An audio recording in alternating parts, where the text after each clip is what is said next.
If something is not done with the prices that keep going up in Canada, I will be on the street. The cost of living in Canada is skyrocketing. There is no more cost of living. There is only cost of surviving. I don't know about you, but I no longer want to live in this world that asks for so much and gives so little in return. If you anecdotally go around and talk to people, Canada has become so expensive for them to live that many are looking elsewhere. The average Canadian family now pays over 42% of their income to taxes.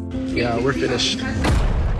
They say Canada is one of the best places to live, but for millions of people, it's becoming one of the hardest places to survive. Rent, through the roof, groceries, shrinking in size, growing in price, jobs, either underpaid, unstable, or just not enough to keep up. And inflation? It's not just a number, it's a daily punch to the gut. In 2025, half of Canadians are living paycheck to paycheck. That's not a statistic. That's your neighbor, your coworker, maybe even you. Food prices have jumped more than 20% in the last 2 years. Shrinkflation means you're paying more for less.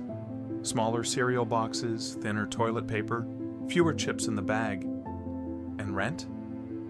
In cities like Toronto and Vancouver, average monthly rent for a one-bedroom is now over $2,300. Even immigrants who came chasing the Canadian dream are reconsidering. 40% of recent newcomers say they're thinking of leaving Canada altogether. Not because they don't love it here, but because they simply can't afford to stay. This isn't just a crisis, it's a slow erosion of dignity, of stability, of hope. So in this video, we're not sugarcoating anything. We're showing you the raw, unfiltered reality, straight from the voices of Canadians who are living it. Because if you're struggling, you're not alone. And if you're angry, you're not wrong. Let's break it down.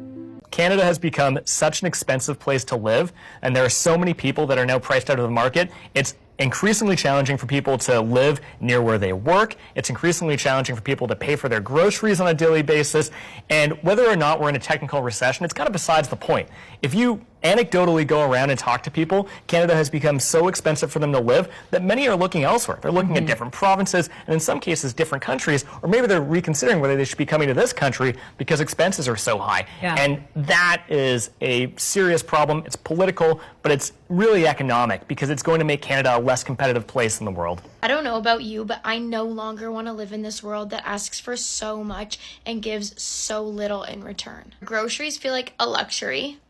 9 to 5, climb the corporate ladder and stare at a screen all day? Bullshit. 2 weeks off a year? Bullshit. White picket fence dream? Bullshit. Retirement age 65, if you even make it that far. And if you do, you'll just spend your pension on medical care. Bullshit. Toxins, chemicals, pesticides on our foods, in our air, our water, those industries profiting off people getting unwell, and no cure for the C word. Fat fucking bullshit. I will never, ever be able to wrap my head around why people defend this way of living. By choice, too. This is not living, this is surviving. Look, the cost of living in Canada is skyrocketing. I don't know why it's not talked about more, or as Canadians, we've just kind of normalized it and feel that it's okay, but there's not enough pushback. Let's be serious. Yesterday, I stopped out. I am coming down with a cold, so I picked up a box of new Citron. The last time I purchased, and I went through my camera roll because I know that I've been tracking grocery prices in Canada these days. The last time I purchased a box was February 2025, so not that long ago, early this year, and it was $14.99 at Shoppers. Yesterday I went to Shoppers and it was $17.79, so that's what, about an 18% difference? 18%. In really what I would say kind of less than a year, so not even year over year. So when they say, let's make sacrifices, what are they actually really saying? You guys peep this. This is how I know Canada is officially going downhill. $16.97 for deodorant. Yeah, we're finished. I know I'm usually joke around on this thing, but I thought I'd get real for a second. I don't know if this is just in Canada, but the price of living has gone out of control. Like, I don't know how people are doing it. I'm keeping track of my monthly expenses, all my necessities. I don't know how people do it. Like $5,300. I don't even have rent on here. What do you do for a living? Tell me. Tell me if you agree or not, but I've been in Canada a month now, and I think I've been there long enough to form my opinion, and that is, I don't think Canada's more expensive than the UK. Now, I'm not saying that, like, there aren't things that are more expensive. There are certain grocery products, certain cosmetic products, certain beauty treatments, etc. There are certain items that cost more, absolutely. However, there are other things that cost significantly less. And in my experience, that outweighs. And yeah, I'm just saying it, I'm putting it out there. Also, cost of living in the UK at the moment is getting insane. So let me do a comparison for you. I'll do a few different videos on it. Follow along if you want to see. And you can tell me what you think. And if you're living in Canada or you've moved to Canada, what is the item that shocked you the most in terms of cost, be that expensive or cheap? The average Canadian family now pays over 42% of their income to taxes. The Fraser Institute just came out with their annual study, Taxes and the Necessities of Life. And while I don't think this is going to be a surprise to anyone, it's interesting to see the data for sure. What this study does is adds up all the various levels of tax. So income tax, payroll tax, health tax, sales tax, property tax, fuel, carbon, vehicle, import, alcohol. The list goes on. You can see them all listed here. And then compares these taxes against the cost of necessities like clothing, food, and shelter. Overall, what the study says is that taxes have become the single most significant item in a family's budget, and that taxes have grown more rapidly than any other single item over the same period of time. They started tracking this in 1961, and to give you an idea, the average family spent 56% of its cash income to pay for shelter, food, and clothing in that year. And only 33% of their income went to the government as tax. 81 was the first year that we started spending more of our income on tax than on necessities, and this happened again in 92. And then ever since then, we've been paying more in tax than we have in necessities. So this isn't really anything new, but I think the most alarming part of this is we can see how tax continues to pull away far above any of these other necessities. Like, this is adjusted for inflation. This means our spending on tax is just astronomical. And then in the commentary to this study, they reference another study that talks about how 2/3 of Canadians consider the amount of tax that they pay unacceptable. And that most, like 55% of Canadians, are dissatisfied with the Canadian government's accountability and transparency in spending. So overall, most Canadians are spending more on tax than they are on food, shelter, clothing combined, but they don't feel like they're getting any value for their tax dollars. Let me know what you think. Man, what an onslaught of terrible news for us Canadians this week. And no, I'm not talking about the Blue Jays losing in the World Series. Devastating news, yes, but that's not what I'm talking about. I'm talking about the Bank of Canada governor coming out and saying we have to lower our standard of living in Canada. That is both embarrassing and alarming. Canadians pay some of the highest income taxes and other taxes in the world. 42% of the average family's income goes towards taxes. And what do we have to show for it? Apparently nothing. This gentleman over here, the governor of the Bank of Canada, comes out and says we got to lower our quality of life pretty much. We got to lower our standard of living. While all this is going on, Mark Carney comes out and says Budget 2025 will help make generational investments to help build up our economy. What the hell does that even mean, Prime Minister Carney? Generational investment? That just sounds like you want to tax us more, especially young Canadians who can't afford to be taxed more. We're going to be paying off this debt for the rest of our lives. We are going to be a slave to this system if this continues. And it was just announced that your new budget is going to rack up over $78.3 billion of debt. Who's going to be paying that off? Us, the next generation of Canadians that won't be able to afford a house or do all of the other things that our parents and grandparents were able to do before us. But hey, what do I know? Keep spending money we don't have, keep letting in millions of immigrants, keep allowing criminals to go back out on the streets, and keep voting Liberal. Keep doing all those things if you want to destroy Canada. Well done. Let's talk about what it actually feels like to live in Canada right now. Not the glossy brochure version, not the tourist fantasy, the real version. The one where you open your fridge and wonder, how cheese became a luxury item. The one where you check your bank account after paying rent and think, cool, I can afford air because this isn't just about numbers. It's about people, real people, struggling, stretching, breaking. Let's start with the basics. Rent. In cities like Toronto and Vancouver, rent has become a full-blown horror story. A one-bedroom apartment? That'll be $2,300 a month. And no, it doesn't come with a butler or a view of the Eiffel Tower. It comes with peeling paint, noisy neighbors, and the constant fear of eviction. Even smaller cities aren't safe anymore. Halifax, Calgary, Ottawa, rents are rising everywhere. And if you're a student, good luck. You'll either live in a shoebox or share a room with 6 strangers and a raccoon named Gary. Now, let's talk about groceries. You walk into the store with a list. Bread, eggs, milk, maybe some fruit. You walk out with 2 items, a receipt that looks like a ransom note, and a deep existential crisis. Shrinkflation is the new normal. Your cereal box looks the same, but inside, it's 30% air and 70% disappointment. Chips? Half the bag is just a crunchy echo. Toilet paper? Thinner than your patience. And don't even get me started on meat. Chicken prices have soared. Beef is a luxury. Salmon?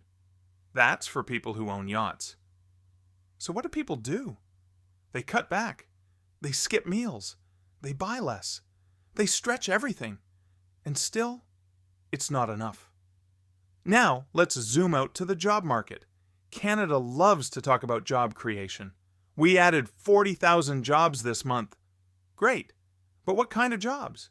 Part-time, gig work, contract roles with no benefits, no security, and no future. People are working harder than ever and still falling behind. You've got folks juggling 2 or 3 jobs just to stay afloat, and even then, they're drowning. Wages haven't kept up with inflation. Minimum wage might be $16 or $17 in some provinces, but when rent is $2,000 and groceries are $500, what does that even mean? And if you're unemployed? Good luck navigating the maze of job applications, automated rejection emails, and interviews that feel like auditions for a reality show called Who Wants to Be Exploited? Now let's talk about inflation. It's not just a buzzword, it's a daily reality. Prices are rising faster than paychecks, faster than savings, faster than hope. Gas prices fluctuate like mood swings. Utility bills creep up quietly. Insurance premiums balloon. And every time you think you've adjusted, something else spikes. And the government? They say they're working on it. Interest rates go up. Mortgage payments follow. And suddenly, homeowners are panicking too. It's a domino effect. And the last domino is always the average person, trying to survive in a system that feels rigged. Let's talk about shrinkflation again, because it's not just annoying, it's insulting. It's companies pretending they're doing you a favor. We've redesigned our packaging. Translation: we've removed 20% of the product and kept the price the same. It's toothpaste tubes that end sooner, yogurt cups that feel like shot glasses, chocolate bars that look like they've been on a diet. And the worst part? They act like it's innovation, like they've reinvented the wheel. Number. You've just made the wheel smaller and charged more for it.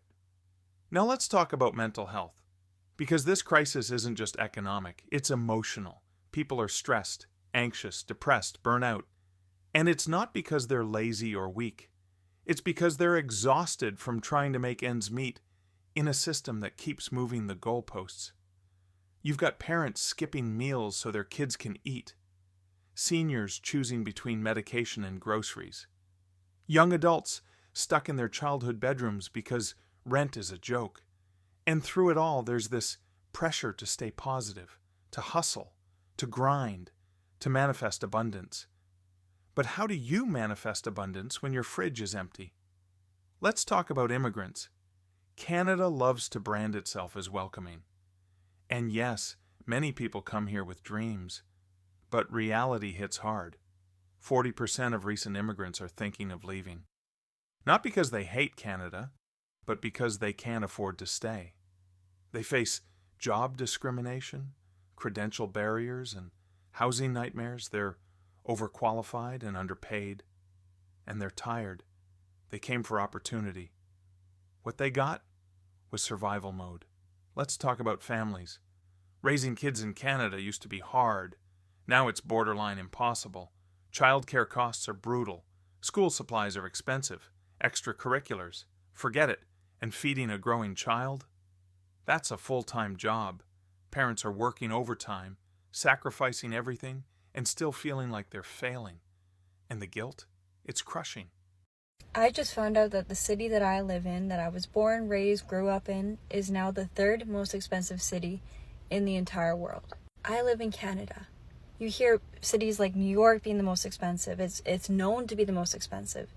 But you know something is wrong when you live in Canada and they say, oh, you have freedom, you have this, you have that. But we're just living to work here. There's no enjoyment. If you just want to have an impromptu fun brunch or go out with your friends once in a while, you have to plan it. You can't just go out anymore. You have to actually plan and budget it into your money or you will be in debt. We're actually probably all in debt. Probably 99% of us are in debt because the wages that we get in Canada versus what we actually are paying, it doesn't match up. No one can afford to live like we do. I was just talking to this girl from Colombia and she said she went to LA and she said their groceries are 1,000 times cheaper than ours. She went into this store called Ali, I think, and she said she was in a state of shock of how cheap your produce is, how cheap your meat is, how cheap it is to actually make a meal at home. You go to a grocery store in Canada and you want to maybe buy 5 apples, you're maybe paying like $6-7, I'm not even joking, for apples that are grown off a tree. I maybe will buy 4 products at a grocery store, 5, and I'm spending over $20 hands down. Even toilet paper that you use to wipe your ass with is being charged for like $10. And I'm like, I don't even want to buy it. Maybe charge $3, $4. No, minimum 10 for toilet paper. Our minimum wage here is $17 an hour. So if you want to go buy some toilet paper, that's more than half your hourly wage. If you want to drive, our gas is $2 a liter. More, it's minimum $2 a liter. It's going up all the time. I live in Vancouver and the rent is absolutely insanity here. It goes up every year. People have to live out in the burbs because they can't afford to live in the city anymore. If you want to be in Vancouver, they're charging for a studio tiny little shack in downtown over $2,000 a month for one person. People are working 3 jobs just to live in this city. It's actually crazy, and they're still struggling to pay their bills. They're just living paycheck to paycheck. They're not even getting to really enjoy their life. And at this point, it's just kind of like, are we having fun? I didn't sign up to work to live the bare minimum of life, just to scrape by. And this only happened when COVID hit. Before that, it was all tolerable, and then COVID hit and everything skyrocketed, and it's actually gone out of control. The homelessness is insane in the city. And I'm like, I feel you, because if I am not careful, I could so easily be homeless. So many of us could so easily be homeless. It's scary. It's a scary reality. Canada is not a great place to live anymore. The cost of living in Canada is sick. There is no more cost of living. There is only cost of surviving. My girlfriend and I met for coffees the other day, and she owes a little bit of money to the government, and she was crying to me, saying, I don't know what to do. I'm working 3 jobs. I'm a single mother. Like, I can't afford to live here anymore. So she had a call with the CRA, and the CRA ripped her apart. They said, it is unacceptable that you have not maxed out your credit cards to pay us. It is not acceptable that you are paying $1,000 a month in groceries for yourself and your 3 children. You need to cut back. So she said to them, you're telling me that you want me to take the food from my children's mouth to pay your greedy ass, when it's your fault that fucking groceries are astronomically priced right now. We are all in this together. We are all suffering together. The cost of living is killing people. Families are falling apart. People don't get to see their children because they have to work 2, 3, 4 jobs. I need to let people know that there's another way. And I'm telling you, you need to start looking into the world of digital marketing, digital products, digital sales. These are all things that you can do at home. Make them at home, build them at home, implement it at home, start marketing it at home, and start making the money at home. Working your 9 to 5 is barely getting you by. You're never going to get ahead, but I'm telling you, you need to do something because this isn't going to get better. Watch what's going to happen in the housing market this year. Watch the price of groceries, watch the price of gas. Like, we're not getting relief. This is not going away. So how are you going to get on top of it? What are you going to do to make sure that you and your family can survive? Fuck surviving. What are you going to do so that you and your family can thrive? Because it is possible. All you need to do is take the first step. If something is not done with the prices that keep going up in Canada, I will be on the street. I will be literally on the street corner next week, panhandling, asking for some change. It's comical how our wages aren't going up, but the price of everything around us skyrocketing. And it's not near as bad in America as it is in Canada. It's 1,000% worse in Canada. Every aspect, we can't catch a break. Groceries are now like triple the price. I just saw a video on TikTok and this girl was like, isn't this expensive for what this is? And it was a vegetable platter, not even like expensive vegetables, literally carrots, some broccoli, some cucumber, a little cherry tomatoes. It was a decent sized platter. But it wasn't anything crazy, and that was being charged $45 for the platter. Over double the amount that would used to be. You know, like a normal platter like that probably would go for about $15 to $20. It's $2.50 for an apple. When you're weighing to get an apple, it's $2.50 per pound for an apple. I haven't gotten a facial in so long, and when I was in high school I used to go to this facial place all the time and get, you know, my skin cleaned out. It's been quite a few years since I've actually been to this facial place, but I was like, you know what, I'm gonna treat myself to a facial. They used to charge me $50 before tax, and I just looked it up now. It was $89 before tax. They're not doing anything more magical. They're now charging me $40+ more for a facial. That's how much it's gone up. We have the most expensive gas prices in the world. We have the most expensive car insurance in the world. Every aspect where you would think maybe I could save some money, you can't save any money. And then on top of that, our rent is one of the most expensive in the world. We're paying millions and millions of dollars for the land. So you could have a broken down, running, rotting house that's falling apart with rats in it, and you'd be charged millions of dollars for this house just because of the land of it. That's how expensive it is to live in Canada. I'm talking about specifically Vancouver. I don't know if it's like this in other parts of Canada as much, but it is becoming insane. I'm saying if the prices keep going up and the wages aren't going to be going up, then how do you expect us to live? Where are we going to be living? How are people going to pay off their debt?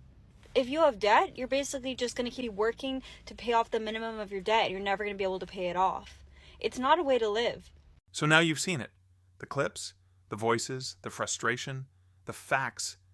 This is Canada, not a dystopian novel, not a post-apocalyptic wasteland. Just Canada, right now, in 2025. And if you're watching this thinking, this can't be real, it is. If you're thinking, this shouldn't be normal, it shouldn't. And if you're thinking, how did we get here, Mike? Well, buckle up, because this isn't just a cost of living crisis, it's a crisis of meaning, of priorities, of basic human decency. Let's rewind. We were told Canada is one of the best places to live. Clean air, good health care, friendly people, maple syrup, moose. But what they didn't mention was the part where you pay $2,300 a month to live in a shoebox with a broken heater and a landlord who thinks maintenance is a myth. They didn't mention the part where you walk into a grocery store and leave with 3 items, a receipt that looks like a ransom note, and a deep sense of betrayal.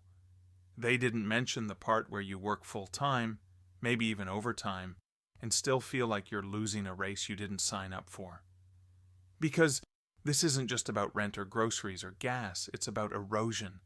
The slow, quiet erosion of dignity, of stability, of hope. It's about waking up every day and doing mental math before breakfast. Okay, rent is due. Groceries are low. Hydro bill came in. Can I afford to breathe today? It's about watching your paycheck vanish before it even lands. It's about skipping meals, skipping outings, skipping joy. And through it all, you're told to be grateful, to hustle, to grind, to manifest abundance. But how do you manifest abundance when your fridge is empty? Let's talk about that fridge. It used to be a symbol of comfort, of nourishment. Now it's a battleground. You open it and see shrinkflation in action. Smaller portions, higher prices, less food, more air. You see the yogurt cup that used to be full, the cereal box that's now 70% cardboard, the chicken that costs more than your dignity. And you think, is it me? Am I doing something wrong? Number. It's not you. It's the system. A system that rewards corporations for cutting corners, that lets billion-dollar brands shrink your food and call it innovation, that lets landlords hike rent while wages stagnate, a system that tells you to budget better while the cost of everything explodes. Let's talk about that explosion. Inflation isn't just a number. It's a daily punch to the gut. It's the reason your grocery bill doubled. It's the reason your rent went up. It's the reason your savings disappeared. And the government? They say they're fighting it. Interest rates go up. Mortgage payments follow. And suddenly, homeowners are panicking too. It's a domino effect, and the last domino is always you. You, the worker, the parent, the student, the immigrant, the senior, the person just trying to survive. Let's talk about survival. Because that's what this has become. Not living. Not thriving. Surviving. And survival mode is exhausting. It's the constant stress, the anxiety, the burnout. The feeling that no matter how hard you try, it's never enough.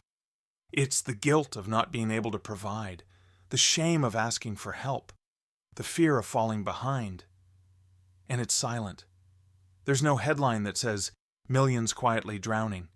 There's no emergency siren for economic despair. There's just you, and your bills, and your silence. But silence is dangerous, because when people suffer in silence, nothing changes. So let's break that silence. Let's talk about the mom who skips dinner so her kids can eat. Let's talk about the student who works full-time and still can't afford rent. Let's talk about the senior who chooses between medication and groceries. Let's talk about the immigrant who gave up everything for a dream that turned into a struggle. Let's talk about the millions who feel invisible.